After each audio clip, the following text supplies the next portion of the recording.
waa salaamaaleykum maa ngi nuyu mbooloo mi damay commencer di féliciter le MONCAP pour cette initiative tey mën naa ne wax ne j'ai renoué avec le monde de la réflexion parce que depuis que ñu nommé ma ci gouvernement bi jotuma am temps bi dem université di participer ci débat yi mais tey j'ai vécu un moment intense de réflexion, d'échange, de partage très fructueux. Donc je pense que il faut les remercier. Donc remercier aussi la commission suñu naataango bi parce que nous aussi nous avons une commission, donc remercier docteur Diallo, remercier les panélistes yi fi jaar ñëpp mais comme damay bañ a guddal comme daam nee na temps bu tuuti la ma jox kon nuyoo yi rek dama koy tënk noonu baaboo donc teg naa ko sa loxo dégg nga waa kay di wax ne tam liñ fi waxtaanee dafa am solo te tey bi ma déggee sujet bi rek ñu wax les mutations géopolitiques ou bien les mutations en tout cas mondiaux et leur impact sur le Sénégal dama xalaat ma ne tiens mais le secteur de l'économie maritime et de pêche amoon na place fii nee naa le secteur du commerce aussi amoon na place fii le secteur de l'énergie aussi naturellement parce que boo xoolee tey mooy ñetti secteurs yi nga xam ne crise mondiale bi plutôt ñoom la gën a impacté tey on a parlé de l'énergie wax nañ effort yi nga xam ne moom la gouvernement bi def ngir njëg gi bañ a cher ngir njëg gi bañ a yokk ngir les consommateurs bañ ko yëg mais loolu bu ñu ko waxee c'est au niveau interne c'est-à-dire maîtriser les coûts au niveau interne ba nga xam ne ki yor otoom wala keneen ki nga xam ne dafa yor motocyclette am wala kii dugg ci bus yi wala yooyu njëgam du yokk mais li ñuy fàtte mooy tey avec la crise économique avec la crise qui a eu lieu entre l'Iran d'une part les États-Unis de l'autre côté avec leur allié l'Israël mais fermeture bu détroit d'Ormuz dafa am impact sur le commerce international parce que tey jii boo xoolee 90% du trafic international passe par la mer géej lay jaar donc les marchandises 90% ça passe par la mer mais 90% yooyu di jaar géej mais le Sénégal ne maîtrise pas les coûts ces navires-là utilisent le gasoil mais au prix international mais quand ils l'utilisent au prix international ça veut dire que ñoom ñu ngi subir augmentation bi non seulement ñu ngi subir augmentation bi mais avec la fermeture du détroit ils sont obligés également de faire de grands contours ça veut dire que le temps bi ñu doon passer en mer day yokku mais également prix gasoil bi tamit dafay yokku et ça a forcément un impact sur le coût de la marchandise quand la marchandise arrive au port donc ça a un impact important et au niveau du secteur on a fait des efforts parce que avec je ne sais pas si le directeur général du port autonome de Dakar est là mais on a fait des efforts parce que on ne peut pas maîtriser par exemple ce qui concerne le transport mais quand ça arrive au port on a fait de sorte à alléger les procédures à mitiguer et à faire de sorte que les marchandises ne disent pas au port payent le moins de frais de magasinage payent le moins de surestarise et ça c'est important c'est des mesures également qui ont été faites par le département pour accompagner ce processus mais ma tudd rek parce que dama nekk ministre de l'économie maritime et de la pêche te su ma tuddee ne tudduma ñi xam nga waa pêche dañoo garaaw donc également la pêche industrielle 40% de leur charge c'est le gasoil te ñoom au prix international lañ koy jëndee donc bu ñu ñëwee napp dafay am impact parce qu'ils ne vont pas le supporter ils vont mettre ça sur le coût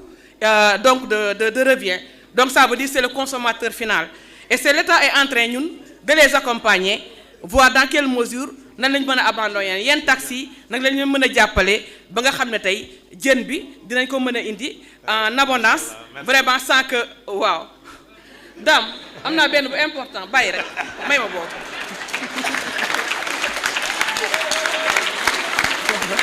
benn bu ndaw rek parce que tey dañ ne wax nañu gouvernement bi effort yi mu def yëpp pour gasoil wàññeeku wax nañ loolu mais tey li ma expliqué sànq ñun la plupart les produits denrées de première nécessité yu ci bëri dañ koy importer mais buñ koy importer ci navire yooyu lay jaar ñëw ci temps boobu lay jaar ñëw ci coût boobu lay jaar ñëw kon tey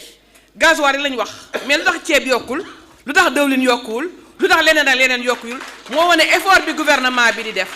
te ñun li ñu bëgg tey MONCAP def ko mooy biñ nekk dañ naan opposé wu nekk ci suñu commissariat kii bu ñëw ñu def ci thème débattre ci non c'est important aussi tey lañ leen gën a soxla waxtaan bi ñu fi waxtaan dafa am solo ba nga xam ne tey man jàpp naa ne benn sénégalais bu nekk fa mu toog war na cee mën a jot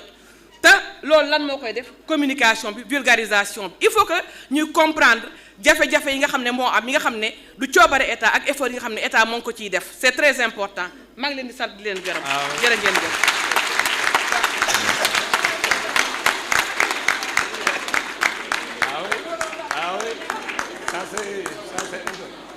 Voilà, maintenant nous allons donner la parole au ministre Aliou Sall pour moom tam mu ñëw def ci ñëwal sànni ci rek yow doo guddal quoi yow doo guddal quoi non yow moom doo guddal ñëwal rek ñëwal sànni ci kàddu rek ñëwal loolu cër la quoi cër la loolu cër la. ndax mënoon ko bàyyi ministre bi yóbbaale na ma déjà. asalaamaaleykum wa rahmatullah maa leen di nuyu bu baax di leen ziar. C'est vrai que li ñu war a wax li may wax souvent quand on est entre pastefiens il n'y a pas de ministre ni de DG ba tax na li ñuy wax daanaka ku nekk ci salle bi fii nii mënoon nga ko wax avec la clarté qu'il faut avec l'intelligence qu'il faut li ma mën a wax rek d'abord mooy remercier initiative bi remercier vraiment ñi nga xam ne ñoo am initiative bi féliciter le MONCAP féliciter également nos panélistes wax dëgg yàlla tey on a beaucoup appris ñun dañu ñëwoon rek pour déglu dañu ñëwoon pour jàng ñëwuñu woon vraiment pour jël parole ñi ngi remercier vraiment li nga xam ne rot na fi ci ay kaddu yoo xam ne kaddu yi am solo la message bi moom bëgg a lancer rek di ko lancer d'abord ki nga xam ne moom mooy le président du mouvement MONCAP docteur Babo di ko lancer sama frère sœur yi nga xam ne ñoom ñoo nekk ci salle bi li docteur Fatou Diouf wax léegi dafa am solo parce que parti PASTEF comme ni ko notre président di waxee dafa nekk parti xam-xam dafa nekk parti boo xam ne production intellectuelle lu yàgg la fi tout à l'heure le professeur Daouda mi ngi doon wax le MONCAP en 2018 je pense que je parle sous le contrôle de Birame Oloba je ne sais pas s'il est là ou pas depuis 2016 li ñu doon wax pôle stratégie et projet nga xam ne dañ daan jéggaani ci PASTEF di dem ay xool ay ingénieurs yoo xam ne ñii ñi ngi nekk Dassault ñii ñi ngi nekk dans les plus grandes firmes de ce monde pour wax leen ñu indi production intellectuelle pour ñu mën ko def ci PASTEF ñu gis progression bu mu am ak continuité bu am mu am loo xam nekk loo xam ne lu am solo la maintenant finalité bi laa bëggoon am tuuti lu ma ci wax parce que li docteur wax sànq dafa am solo parce que ku fi nekk fii rek porte-parole PASTEF nga ku fi nekk fii ambassadeur u PASTEF nga parfois on a tendance di ñu yóbbu ci benn brouhaha médiatique boo xam ne daanaka jéego yi nga xam ne gouvernement bi def na ko sur les 2 ans te brillants panélistes yi wax ko fii daanaka du feeñ parce que on a tendance di dugg ci benn des aspects médiatiques yoo xam ne daanaka du mettre en exergue li nga xam ne moom la docteur wax ba tax na dama jàpp ne lii dañ ko war a jëmmal docteur Babo lii dañ ko war a organiser ne serait-ce que toutes les semaines parce que gis nga sama collègue léegi sama collègue suñ ko bàyyee woon ak micro bi mën na wax fii ba minuit te du jeexal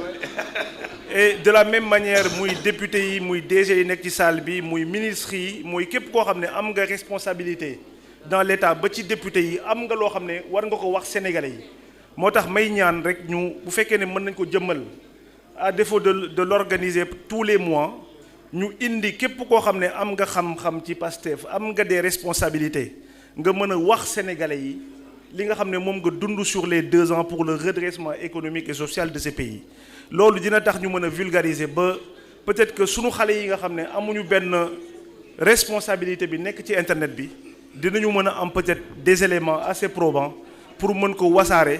ci télé yi mën ko wasaare ci seen koñ ba politique bi nga xam ne moom la président de la République et son premier ministre incarné ñu mën ko jox vraiment à toute la population de manière comme ni nga ko waxee ci nga xam ne ci anam yu gën a yomb la maa ngi sant di leen gërëm salaamaaleykum wa rahmatullah. Voilà, merci beaucoup. Maintenant, on donne la parole à mon ami Aliou John pour que mu ñëw sànni ci kàddu mais yow moom 1 minute laa la may. Aliou 1 minute laa la may. asalaamaaleykum les frères et sœurs patriotes pour tënk rek du ma jàll ci affaire protocole yi comme dañu ma tënkal temps bi ma am mbégte lool tey ci jataay bi di rek barkeelu damay barkeelu rek ndax dama fee taataan lu bari li may barkeeloo nag mooy dama gis benn triptyque bu génn ci intervention yi muy souverainisme muy éthique ak muy bonne gouvernance pour tënk rek wàllu finance yeeg affaire agrégat macroéconomique yi nga xam ne Babo développé na ko loolu nag dal di dafa dëppook loo xam ne comme ci contexte commissariat bu affaires étrangères ñoo koy def damay jël ñaari théorie rek pour wane ne dëgg-dëgg développement Sénégal ci wàllu xalaatin ci loxo Pastef la nekk pour la bonne et simple raison que Pastef est le parti le plus syncrétique au Sénégal. L'État actuel est l'État le plus syncrétique qui ait pu exister dans l'histoire du Sénégal. Moo tax da ngay gis état bi amul complexe. Toutes les sensibilités sont représentées dans l'État. Toutes les sensibilités sont représentées dans Pastef. C'est pourquoi mu nekk benn révolution. Mouvement yi nga gis yépp politique classique bi njëkkoon amu ci. Ñaari théorie yi ma bëgg nag développer taataane ko fii mooy benn bi la théorie de la puissance structurelle bi nga xam ne le professeur Susan Strange moo ko développé woon Susan Strange bi ñuy wax naan monde bi dafa def historique monde bi c'est un économiste et géopoliticien mais dafa gis ne monde bi à tout moment dafa am benn puissance bu ko doon dominer ba am benn débat bu am dans les universités mooy États-Unis aussi dina mës a daanu comme ni nga xam ne persans yi dominé woon nañ daanu mongols yi romains yeeg et cetera Susan Strange ci débat boobu mu ne leen déedéet États-Unis mën na daanu mais daanoom du pour léegi parce que tout simplement la puissance yële dañu amoon benn puissance boo xam ne c'est militaire c'est économique c'est territorial alors que pour États-Unis puissance am elle est structurelle da ko dugal dans les structures seen culture le cinéma dollar bi nga xam boo bëggee song États-Unis doo ko song ci benn espace daane ko dafa fexe ba rof doole gi fépp loolu nag la Pastef di def présentement ñu fas yéene ci cadre boobu li ñu wax lépp macro la ñun dañoo fas yéene ci micro bi parce que il faut nga boole micro ak macro mu dox ndax micro mooy agrégation macro moom ngay agrégé mu jox la macro dañu war a am benn politique structurelle moo tax la transformation structurelle boobu ñu doon wax te ma waxoon ne amuñu ko woon ci régime bi passé moo nekkoon le principal pilier du plan Sénégal émergent il n'y avait pas de transformation structurelle boobu actuellement l'agenda 2050 mu ngi koy régler parce que tout ce que nous faisons le génie de nos parts l'état stratégique bi ñuy wax dara waralu ko lu dul dañoo am ay actions yoo xam ne dañoo structurant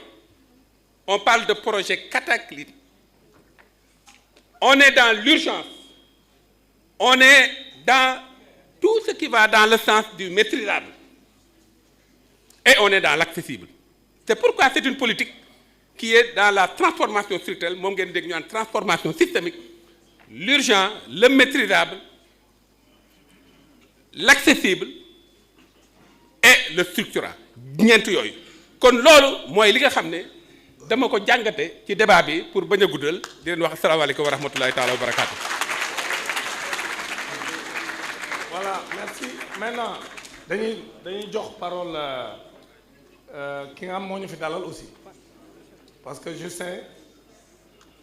comme yaa ñu dalal c'est important.